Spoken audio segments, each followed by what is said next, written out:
Underground dialogue. We gon' tell the truth. We ain't scared like a lot of y'all. Matters who they are. Do we bow? No. Not at all. Dropping bombs on this wicked world, so it gotta fall. Underground dialogue. We gon' tell the truth. We ain't scared like a lot of y'all. Matters who they are. Do we bow? No. Not at all. Dropping bombs on this wicked world, so it gotta fall. From the industry to the Oval Office, we expose the darkest motives of them all and disclose what the protocol is. Thinking and moving logical, stopping every maneuver possible, and apologizing for truth is not optional. We gon' help you with what you go through, reshape and mold you, and sweep over them weak lies they told you.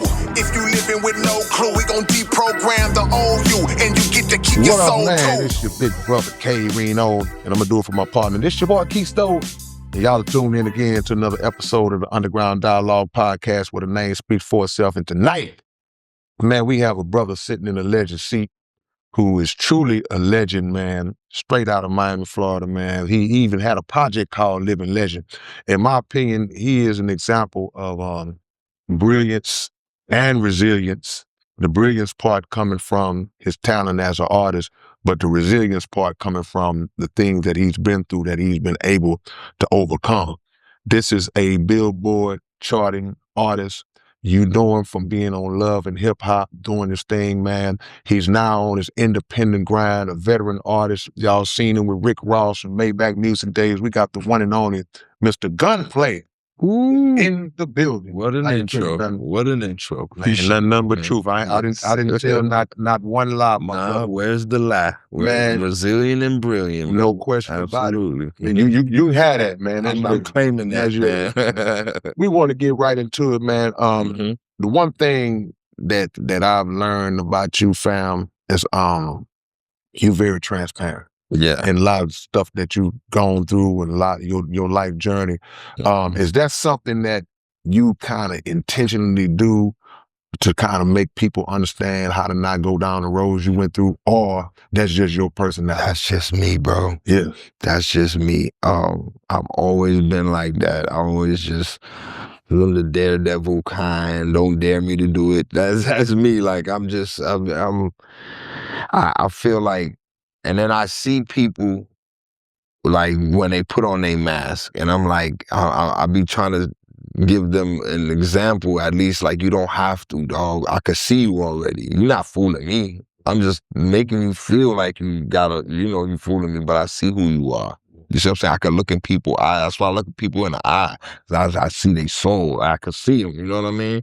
And I didn't know I had that power. I always knew I had that, but I didn't know how to use it. You know what I'm saying? And now I know how to use it. I use it now more so for protection. Because I know a motherfucker bullshitting. I know a motherfucker gotta, you know what I mean? You can say one thing, but your eyes tell a whole different story. So, I'm super transparent and for me to lie, you could tell. You'll be like, nigga, you know what I mean? And then I have to come out and tell you the truth, bro. People get uncomfortable when they get around people like that. Yeah. Somebody that's shoot straight, they ain't gonna sugarcoat nothing. The ones, that's how you can tell the ones, because they start getting a little fidgety and they like, cutting away, because they know there's something about them that ain't really lined up right. Yep. Like, so is that some of your upbringing that have helped you? Because you've been through some stuff, bro. I've been to check, you've been through some stuff, but now we were just talking off camera about being in your 40s now and how you look at things a whole lot different. Do you look at your life now sometimes and like, man, I can't believe I'm here? Yeah.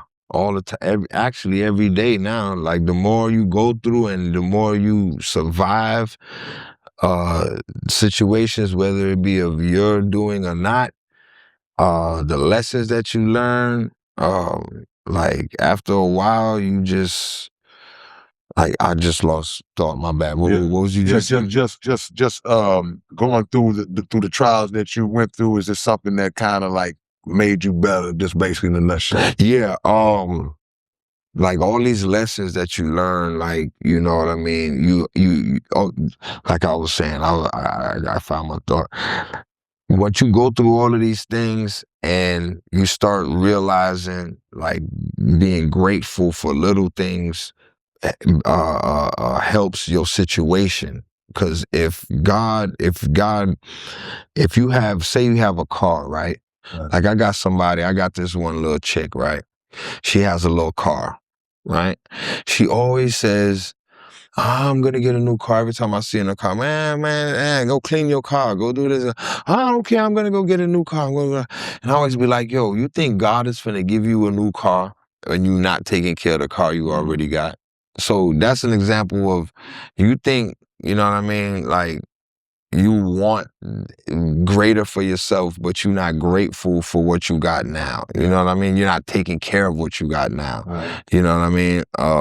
So that's what I started realizing. Like, I really got to be grateful and stop taking things for granted.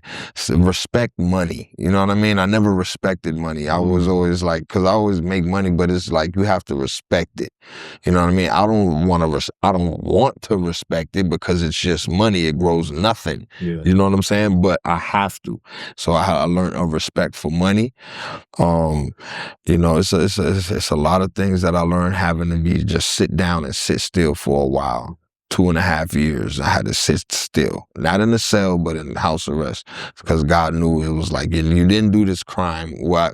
For those that don't know my wife, we'll get into that later. But I just beat a case recently, and I had to be on house arrest for this long, and it just has time to think. You just have time to think and be grateful. I'm grateful for even being on house arrest. I'm grateful for this damn ankle monitor, man. And it started there. And then the journey of resetting and rebuilding my mentality and the scenery and the next scene for the next chapter of my movie in my mind and my life, you know what I mean? Because you can switch the characters, the scenes, all that. You can do it. So I already had the knowledge to do that already, so I started doing that while I was fighting the case. And one thing I wanted to do was to make sure when it's over, I hit the ground running, man. Yeah. You know? You said something a minute ago when you was talking about the car, and now it's a scripture that says if you can't be faithful over little, you can't be made master over much. So a lot of times God give us little things to see how we manage. Yeah. We squander that off and like, you kill your fool self if I give you something huge. Yeah. So we qualifying ourselves with the little things in order to make ourselves worthy of the big thing. So you still got the monitor now? I beat it. Not to cut you off. I beat it May 12th of 2025. Okay. So that case got shut. Case dismissed. Yeah. Case dismissed. They just basically said she wasn't credible enough to even stand trial, man. She just lies so much, and the state was basically tired of it. They were entertaining it because they had a thing where, you know, across the nation, they're cracking down on DV prosecutions. You see what I'm saying? So they seen she lying. They've been here before. They deal with millions of these cases, but they on they shit. They want you to go to jail. So, you know, but she didn't have a strong case to begin with. Once time kept going on and she kept revealing that, you know, once you tell a lie, you have to continue to tell that lie. And she was in court contradicting herself, online contradicting herself. And it just got to the point where it was just so messy the way she was doing it that it was inevitable for me to beat this case. You know what I mean? Like trust me, she didn't have nothing to stand on. That's why she kept trying to revoke my bond every 2-3 months, because they will push my trial back 2-3 months. We'll have to fight another bond revocation that she'll make up. We'll have to fight that for another 2-3 months. So she did this for 2.5 years.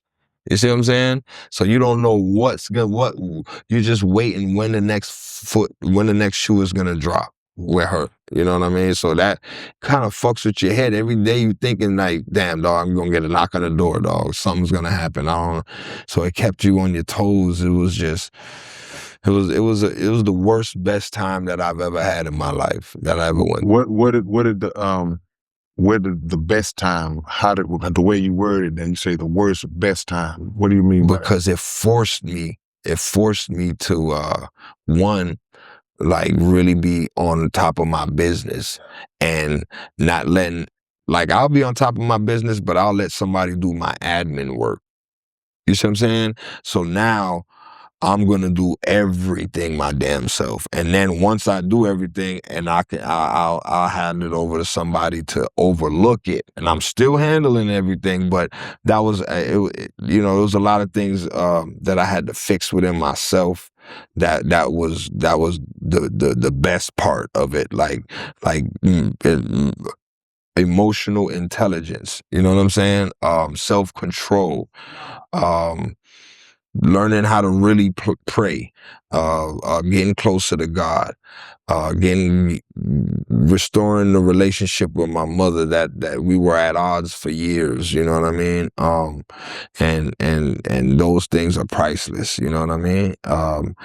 Yeah, that was like the best part of it, and the fact that I didn't have to move around. I just sat still. I haven't sat still in years, bro. You was forced to. Forced to. And thank God it wasn't in the cell.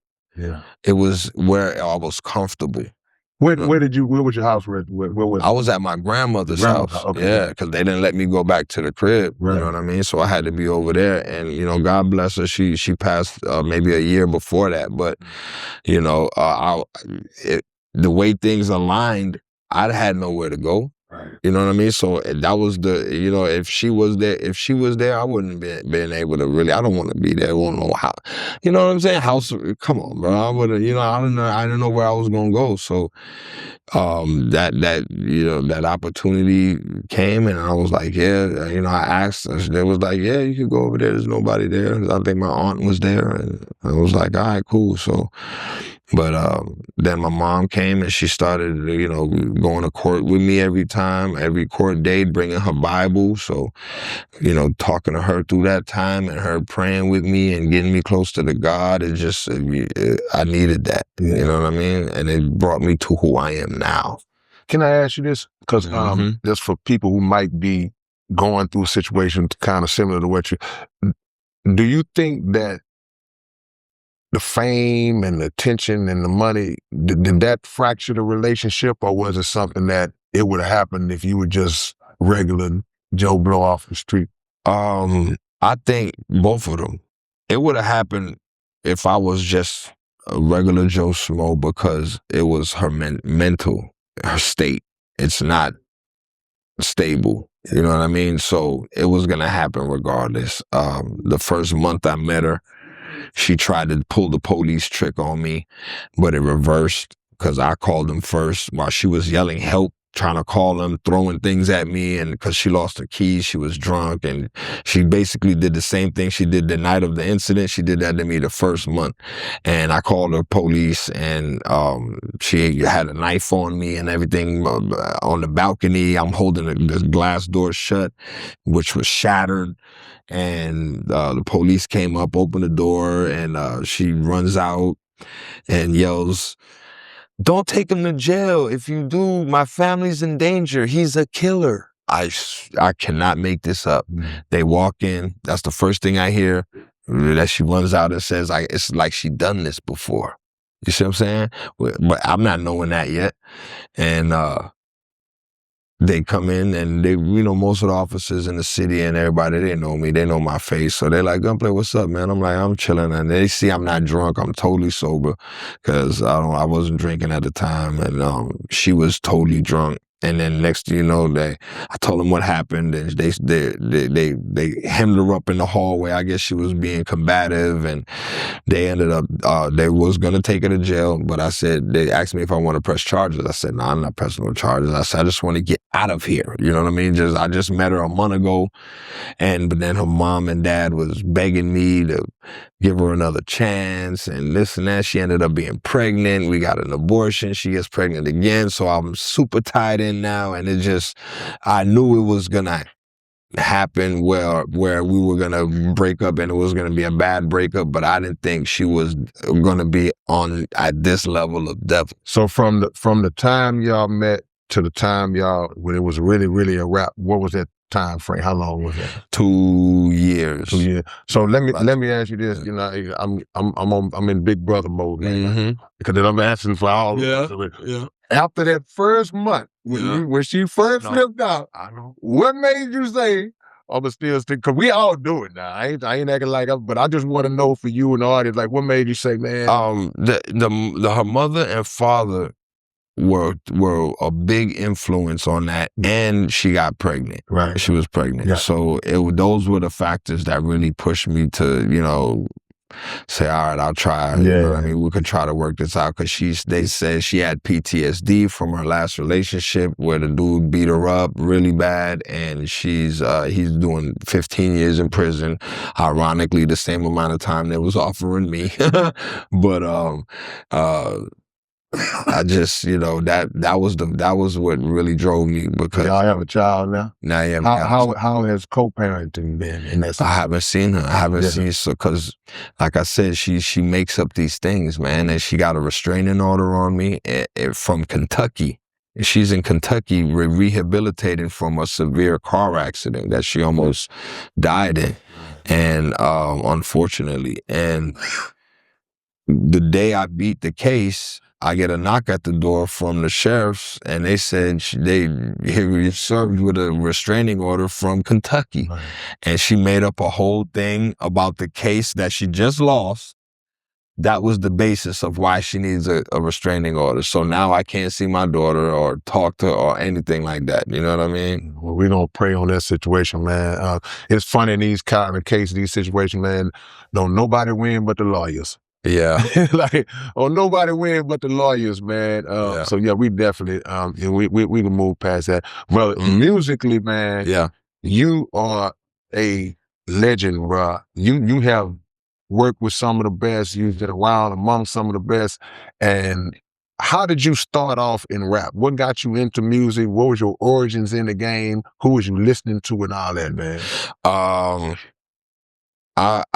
I started listening to rap when I was in New York, when I was young. I moved from New York when I was 10. So I was listening to EPMD, Eric B, Rakim, even Queen Latifah and MC Light, Third Bass, KRS-One,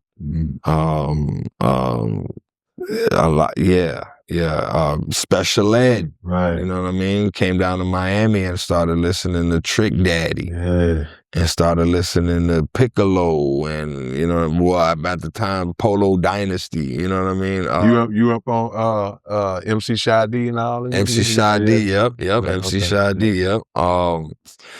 And then came Wu-Tang, and because I still had my up north roots, you know what I mean? Mobb Deep, Nas, Jay-Z, Digging in the Crates, Showbiz, AG, Noriega, Capone, what's his name? Cormega. These are underground, like, you know what I mean? Like real gangsters, legendary artists, man. Of course, Jay, man. Big L. Redman, Method Man, ODB.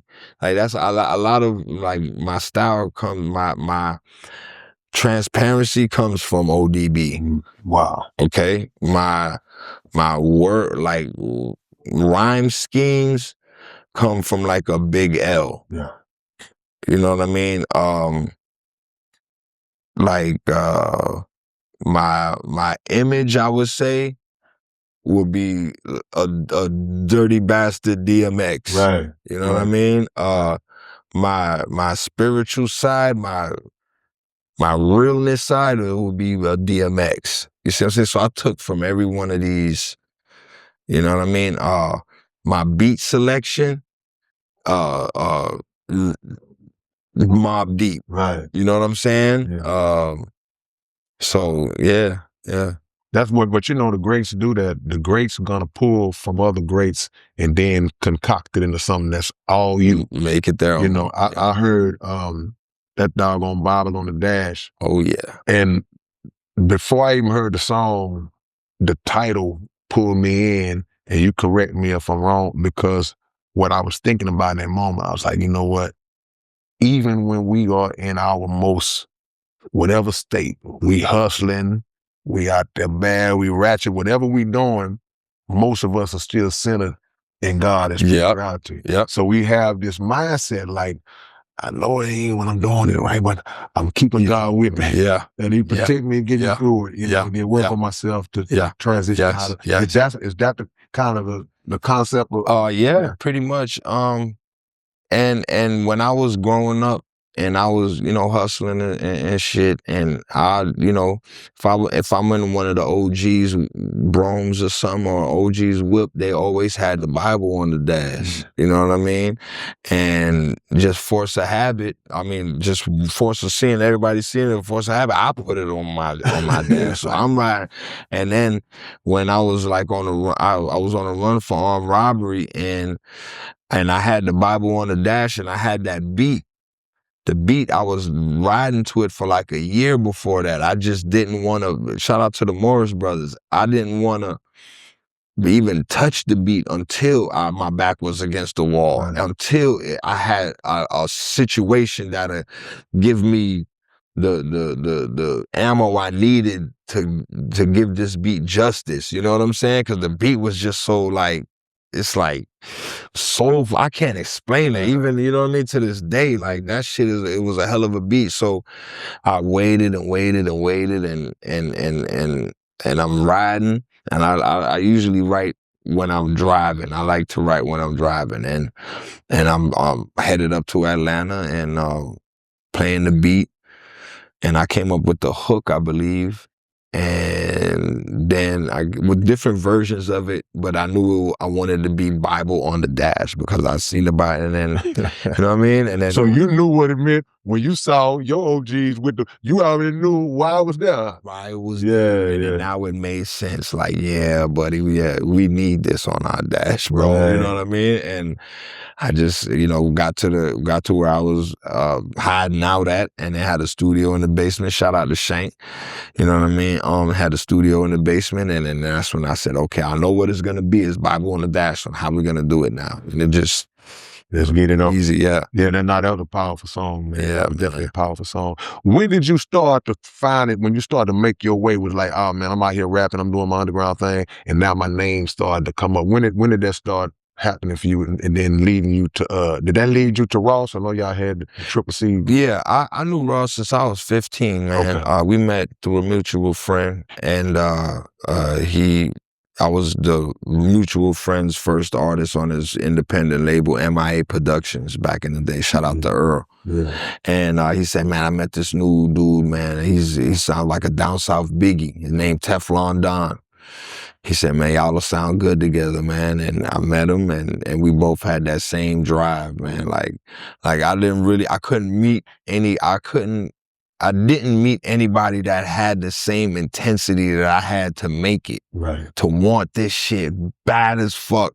And my friends, we would, rap it, but I'll be every day. I'm in the middle of the night, I'm writing. I want to be the best at this shit, man. I don't know what y'all niggas is doing. Y'all having fun, and I don't fuck this shit. I want to write. I want to be at the crib with I'll get my DJ equipment. I'll play an instrumental, and I'll just write. And then I just had that drive, and he had the same drive. We'll be up writing all night, every day. You know what I mean? Song after song after song. And that's when I knew. I was like, yeah, dog, if we keep this up, we'll make it. Right. Right. Now that was, so did you sign with him, or how? Because I know he popped off in his way. You were still kind of. Oh yeah. So after 10 years of doing this, not getting paid, not getting no money, watching everybody around us get rich. That's when we got Every Day I'm Hustling. When we got Every Day I'm Hustling, then it turned, we already had a group. It was me, dude named Torch from New York, and him. And once we got on, he stuck to his word and put the group out. You know what I mean? Yeah. And then MMG formed. That's the label now. Right. Now we going global. You know what I mean? Right. And in 2011, when I took off with rolling with Waka Flocka, that was my, okay, now I'm here now. Right. Now I'm in the game. You know what I mean? Yeah. You never really got a budget for it. You know, that's neither here nor there. But just like you said, what if I was to get that all that money and that fame and that stardom at that time when my mind was Yeah. You know what I mean? So I don't regret anything that I didn't do or did do. You know what I mean? To not be where I thought I would be at this point, but I'm happy, bro. Like I done survived and arrived alive. You know what I'm saying? No question about it. Yeah, alive on arrival. Yep. Yeah, cause I was gonna ask you that too, cause you was talking about just having that drive, man. I want to write. I'm gonna rap it. Yeah. That's when that love is in its purest form. Purest form, bro. And then you enter into that industry. In the industry. And then the curtain, the mask gets snapped. It's like, okay. So explain that process. Did that do anything to you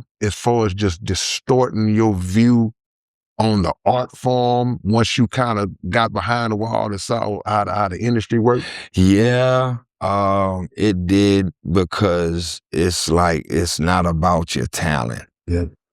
It's about the asses you kiss. It's about being cool with the gatekeeper. It's about these niggas is hoes. They wake up one day on a red and they just, you know what I mean? And these are the people that's in charge of your future, of your success.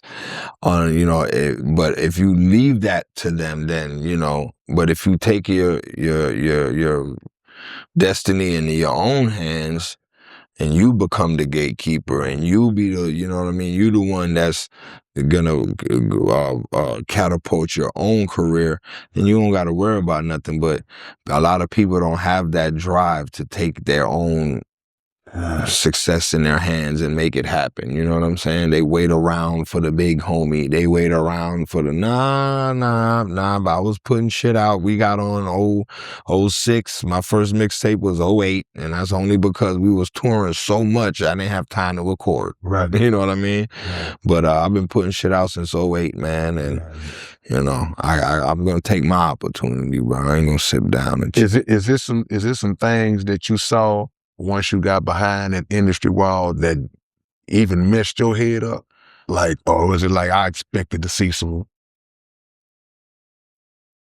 Because I don't think enough artists, I don't think they realize how corrupt this game is, how dirty this game is on that. I knew it was like that, so it wasn't no surprise. You know what I mean? I knew this is a game of snakes. You know, everybody's, 99.9% of them is just snakes. Right. You know, it's nothing that really surprised me. The only thing that really that caught me off guard was, I thought when you have a hit record, that is the consensus says it's a hit record. Everybody knows it. It's not a fucking secret. And when you're signed to somebody that's signed to the major label, you have to go and get the permission from the person that you signed to for them to okay the budget from the major label. So once I got my hit record, I just got ping-ponged back and forth. We're ready. I'm ready. You're ready. And then nobody ever was ready. So a year and a half went by and the song died down. My money died down. And I had to get back outside and slap a nigga with the iron and handle my business like I was before. You see what I'm saying? And who wants to do that? Right. You know, that was a now that I look back at it, that was like a call for help. Yeah. You know what I mean? Like, yo, this nigga's broad day robbing shit. That's why I hate. That's why don't you think something gotta be not right here though? Something off. You know what I mean? But it's cool. Man, this industry, I've seen so many people that I came up with either die, go to jail, or lose their mind. Those are the four. You either gonna be successful, and successful don't always mean mainstream success. You're either gonna be successful, you're either gonna die, go crazy, or you're gonna get a lot of stuff. So you got a 3 out of 4 Yeah. shot for it to go bad. For it to go bad. In this game. Yeah. So, and I know you didn't envision yourself when you was doing the shows, when you was on top, being right back on the ground, like you say, hitting. Yeah. I'm like, I couldn't, man, that was a time, man. Yeah. Cause it's like all the work a nigga put in, and it's like, when it's your turn, there's no team there, there's nobody there, there's no budget, there's no nothing. And it's like, literally 6 months prior, niggas would be like, niggas would say something and they'd be like, man, nigga, bring me a hit record. Y'all niggas shut up, bring me a hit record. You know what I'm saying? And we bring the hit record and it's fucking crickets. Yeah. And it's like, okay, I see what's going on. We got to help build the house, but when it's time for you to get a room. Where my room at? Yeah, you gotta go. Which one is my bed? You gotta go build your own house. Yeah. Get out. And it's cool, but that's what you want. I want my own house. I want to build my own shit. Right. So I had to learn. I had to learn how these people gonna steal from you. You know, I had the back end of my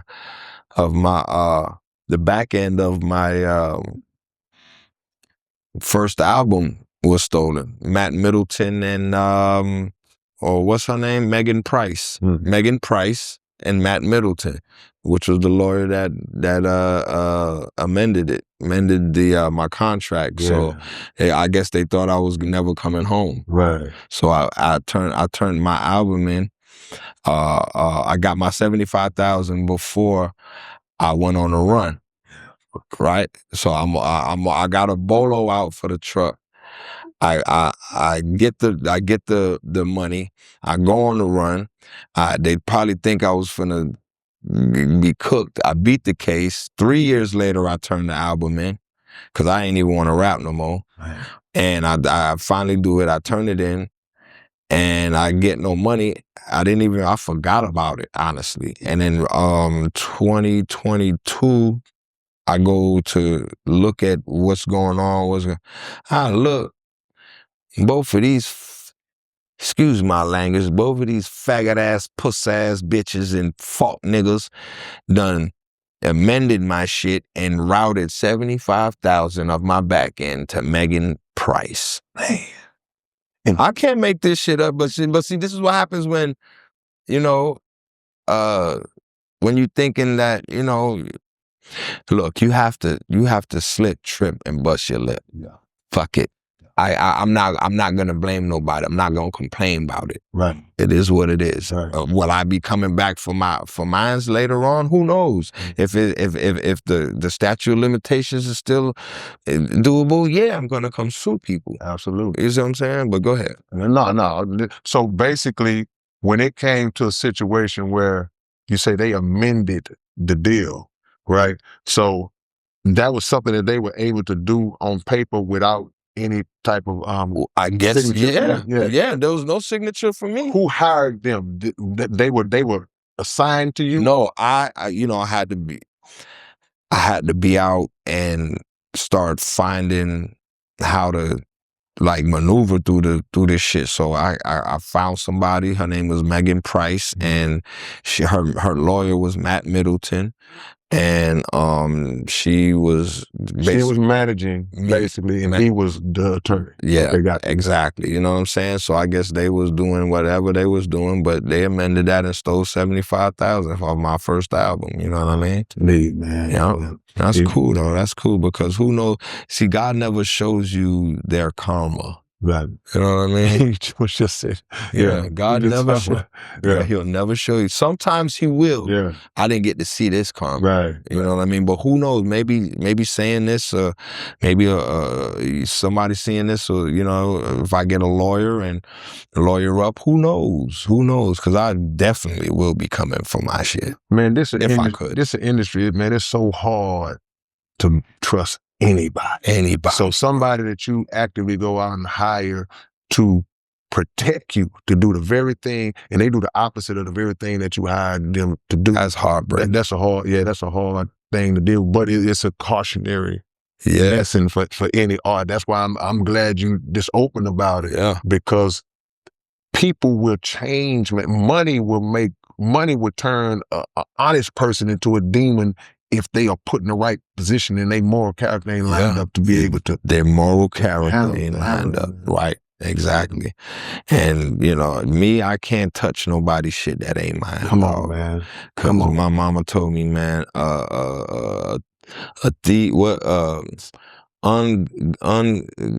ill-gotten goods will part ways with his owner or whatever. Like stop stealing, dog. Man, you know what I'm saying? Stealing, man. Because God gonna take it back one way or another. It's gonna happen.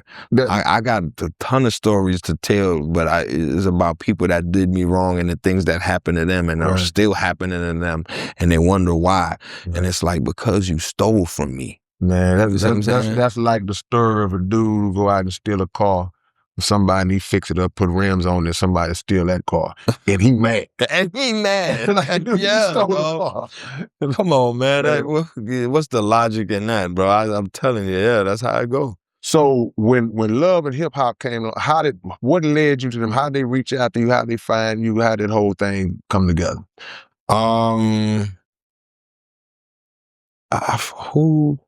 Somebody called me.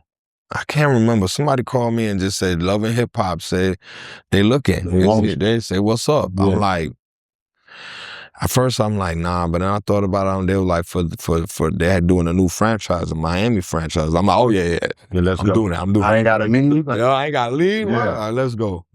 So that was 2016, and then 2017 we shot the pilot. 2018 we shot the first.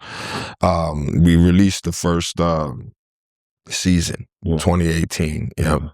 I always wondered about that franchise because it's under the title of reality show. Yeah. But is any of that like coerced, like they tell y'all to turn up a certain place, if you can divulge that, or because man, it's scripted, or we know a lot of it is reality, but how much of it is it like, oh man, the producers want y'all to ramp it up? You have that sometimes, but that's just for production purposes. The majority of it, it's all real. Yeah. It's just put into TV format. Gotcha. That's it. You know what I mean? So if you might have to, if you said something and you didn't say it in the last scene, you probably have to say that over or so. You know what I mean? It's just for production purposes, but for the most part, it's definitely real. Yeah. How did that experience work with you? Because we just got to talking about how transparent you are in your music and in your life. That I think that would translate over perfect into that. I couldn't do it. I couldn't put my life on display. You got to be built a certain way to do. Was it a transition to kind of like, man, these people that really filming pretty much every aspect of my life, and how was that adjustment? You really you give them what you want them to have in your life. You know what I mean? Whatever part, if you have maybe a situation where you and your mom are not talking. Yeah. That's great for ratings. Right. That's great for TV. Are you willing to talk about it? They ask you, just like how the devil say, you want it, you know what I mean? He give you the option. Yeah. It's free will. Now you can, now you know what come with it though. Now you gonna have everybody in your mama business. Everybody that I know in your mama gonna be like calling saying, I see you on TV. Now, do you want this? You see what I'm saying? You want people in your marriage? Do you want people in your son's life or your daughter's life? Because they got kid friends, and you know how that shit goes. So it's up to you. With me, I'm like I told you, I'm an open book. So it's whatever y'all want, you know what I'm saying? It's all gonna be good, you know? Yeah. That's crazy. I couldn't do it, bro. I feel you. They kicked me off the show, man. They ain't giving us nothing. They do it at the library, man. That's right. They did say that. They like, yo, y'all relationship is like too y'all don't have no drama. Right. Like, yo, I actively work towards removing drama in my life on a daily, minute to minute basis. Yeah. No, there ain't none. Do we have real life issues? Yeah, everybody had those. We got the daughter open heart surgery when she was born. Got the mother writing me letters and saying crazy shit because she kind of off too, and having to put that on the show and stuff like that. But you give them what you want to put out there. So compare the levels of the fame between the music. I'm assuming Love and Hip Hop shot you through the roof. Yeah, like that was a different level. Yeah. I want, because being relevant, every artist would like to remain relevant. You know what I mean? And at the time, I don't care about being relevant because I could wake up tomorrow and say something online and be viral again for no reason. You know what I mean? But I wanted to try my hand at reality TV. And when they said that, I said, yeah, I want to take the opportunity. I went to acting lessons. Maybe somebody might see a nigga and at least I'll be ready to have, you know what I mean? Have the fundamentals of acting ready to go. And, but that was something I wanted to do. I wanted to get on TV. I wanted to see. I was put on this earth to experience everything. Come on. You know what I'm saying? So you're not going to box me in and make me feel away, or that's the hip hop graveyard, or that's if that's how you think, that's fine. Me, I came from when hip hop was on tapes and underground. It wasn't on the radio. It wasn't nothing. We seen Will Smith and was like, oh shit, Fresh Prince of what the fuck? So me being on TV, that's a childhood's dream. I was a rapper. I'm a rapper. I toured. I did all of that. I'm on TV now. Where's the L? From where I came from. Where's the L at? So please tell me, bro. Come on. Everybody's perspective is different. You know what I'm saying? So with me, the glass is always half full. Man, look what you just said. You say, I was put on this earth to experience everything. Everything. Come on, man. That's a limitless mindset. Yes, including the betrayal, including the hard time, including the backstabbing, including the indecisiveness, including the procrastination, including the fail and the prevail. Right. That's what I live for, bro. Like, it's boring, bro. If you're not, I think that's probably why I was getting high back in the day, because it's like, this is boring. Yeah. Life is boring, man. Fuck it, let's get high. This next level, Yeah, you say you started getting down at an early age. You hit that first little hit. I hit that weed, man. 13 years old. I ain't turned back since, man. I said, wow, man. I fell in love with it, man. What you think now, man?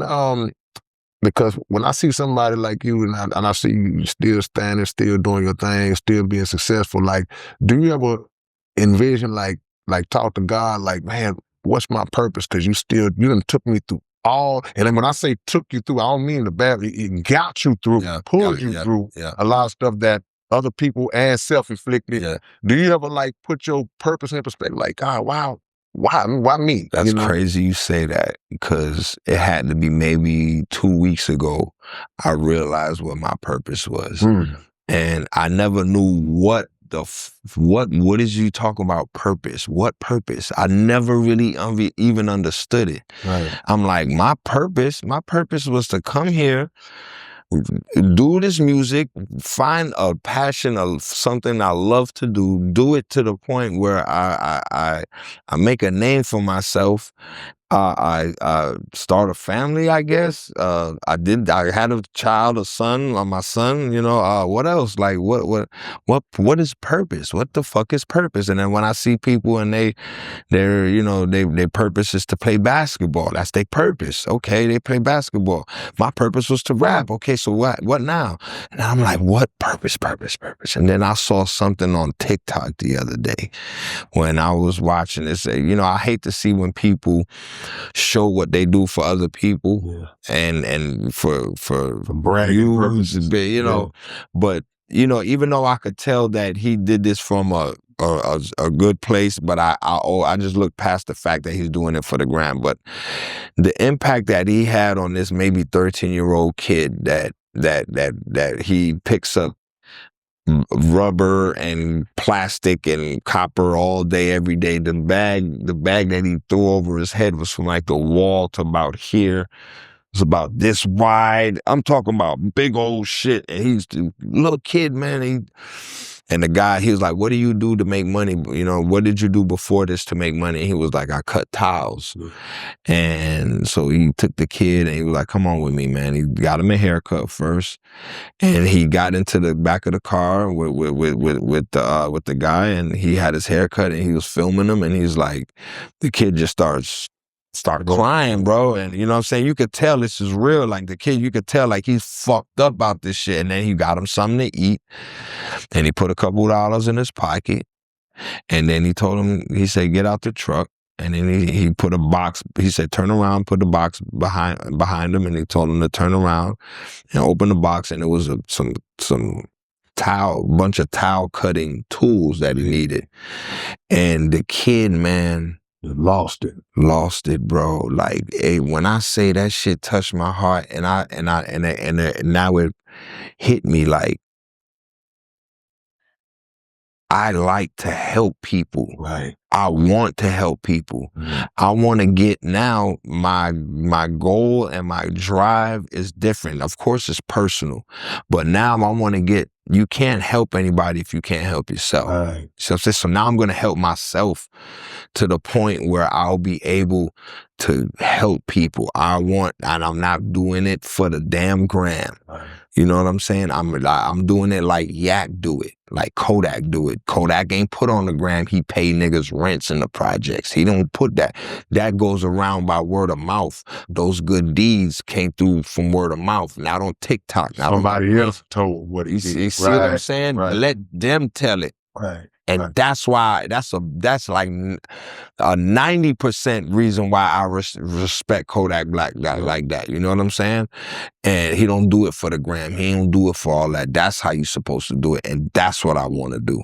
Get to that point where I can do that. And I'm going to grind it up. You know, I'm starting to get over again my entire life, my entire career. You know what I mean? From scratch. Yeah. So I have an open lane. I don't have that many cars in my lane. You know what I'm saying? It's fresh. It's not a traffic jam anymore. I got my GPS on. It's sunny outside. It's not a cloud in the sky, dog. I should be rolling. We rolling on. We rolling, man. Yeah. We gonna help people, man. That's what I want to do. What you saying is so deep, because you was talking about purpose. It made me.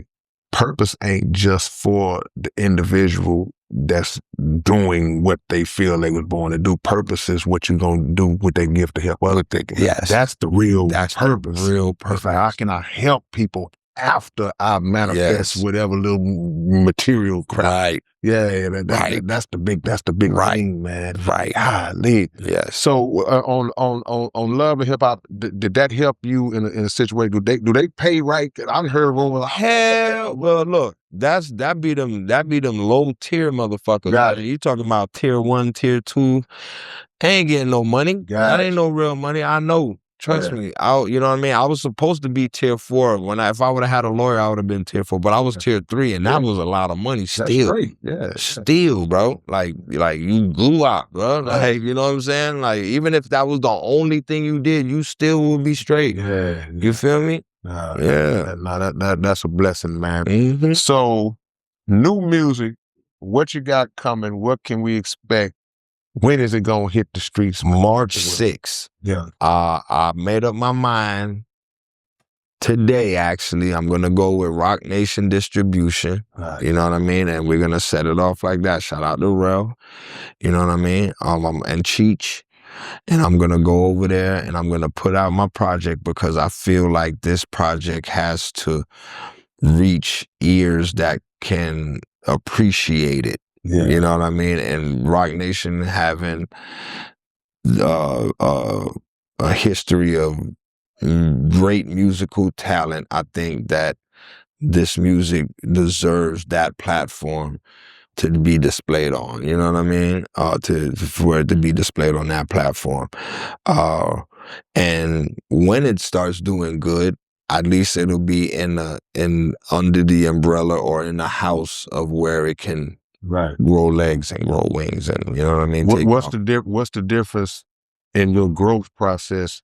I don't even want to say creatively, because I feel like, you was already on a high level coming in, but naturally as you live, your creative and experience is going to translate into your music.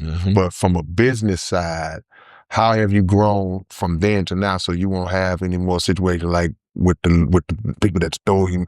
You have your business hand like got strong? Yeah. Lawyers, man. Yeah. I only would get a lawyer to look over contracts. Now I'm gonna get a lawyer. I have a lawyer to talk about everything I want to do. So anything I want to do, he can tell me the legal ramifications. Is it doable? How much will it cost? What are the permits for it? What are this? So now I'm educated. Didn't have any financial literacy. I had no education on anything. People gatekeep. They're not gonna tell you how to do it. They'll give you motivation. They'll give you things to, so the game is to be sold, not told. You know what I mean? So I get it, Yeah. We working on being the opposite of that, man. We gonna tell it. We ain't trying to sell it. That's what I'm trying to do, though. I'm trying to help people. Yeah, that's what we're trying to do, man. Yeah, man. Well, brother, yeah, it's been a pleasure chopping it up with you, man. Yes, sir. Just really giving your history, man, your testimony, and like I say, that transparency that I know that's gonna help other people, and particularly, I would hope this will reach younger people. So they, there's a lot of those old folks that still making mistakes, but I would hope it reach younger people, man. And much success to you, my brother. I wish you $10 trillion, man, in the near future. Same to you, brother. The one and only Gunplay is in the building, man. And we're going to sign off like this. It's your big brother, K. Reno. And I'm saying for my boy again, and it's your boy, Keystone. And it's the Underground Dialogue Podcast, man. And we are out. That's perfect. All set.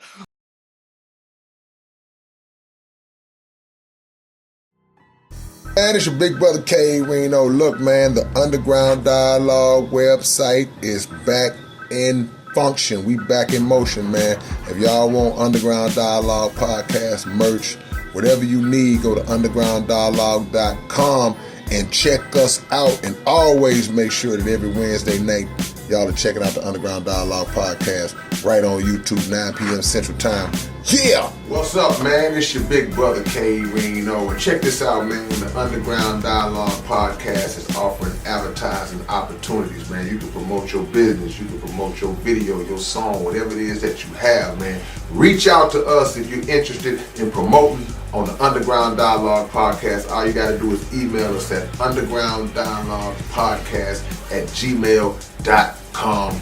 Get it. What up, man? It's your big brother, K. Reno. I'm proud to announce that I'm a new brand ambassador to this new brand of clothing and shoes called Volage. Y'all make sure that y'all support this. It's already available. Houston-based company, straight out the A. Look at the quality of the packaging itself. We ain't even got to the shoes yet, man. And this is just one pair of shoes, one design. They got all kinds of dope designs of shoes that you guys can choose from. Go to volage.biz and find your order, find what you want. Wide selection to choose from, male and female items, and I'm proud to be a part of it, man. Community workers, versatile products, Volage, manufactured in Italy. Look at the quality of this box, man. Y'all don't know what it is, man. Catch y'all later on.